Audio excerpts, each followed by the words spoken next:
ये भौजी कहरे चलू पूजैया छठी मैया आयलखिन ये भौजी कहरे चलू पूजैया छठी मैया आयलखिन छठी मैया आयलखिन ये भौजी मैया आयलखिन ये भौजी कहरे चलू पूजैया छठी मैया आयलखिन ये भौजी करे चलू पूजैया छठी मैया आयलखिन छठी मैया आयलखिन छठी मैया आयलखिन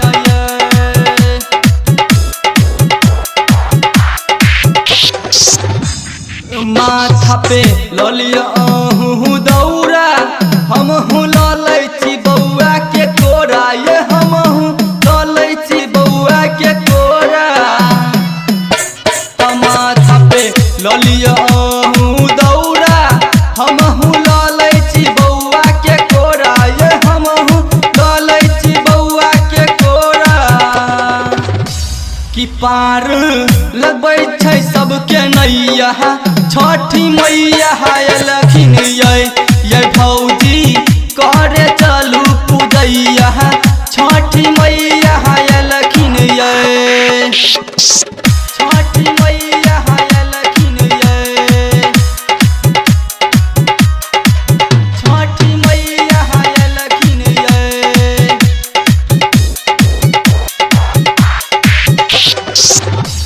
ये अहाँ सहलो 2 दिन पूरा अब नहीं देखल जाइया ये हमरा अब देखल न जाइया ये हमरा सहलो 2 दिन पूरा अब नहीं देखल जाइया ये हमरा अब देखल न जाइया ये हमरा त देखू घाटे खूब सजैया छठी मैया आयलखिन ये भौजी करे चलू पूजैया छठी मैया आयलखिन छठी मैया आयलखिन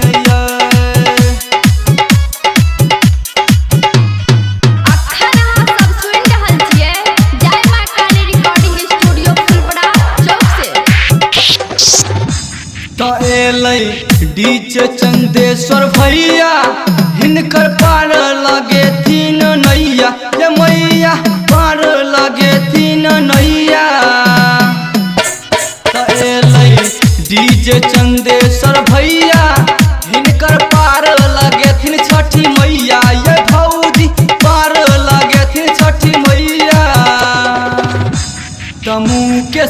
गब के यहाँ के सुनाबे है छठी मैया आयलखिन ये भौजी करे चलू पूजैया छठी मैया आयलखिन छठी मैया आयलखिन ये भौजी मैया आयलखिन त करे चलू अहाँ पूजैया छठी मैया आयलखिन ये भौजी करे चलू पूजैया छठी मैया आयलखिन जय मां काली रिकॉर्डिंग स्टूडियो फुलपड़ा चौक से 91 13 90 67 65।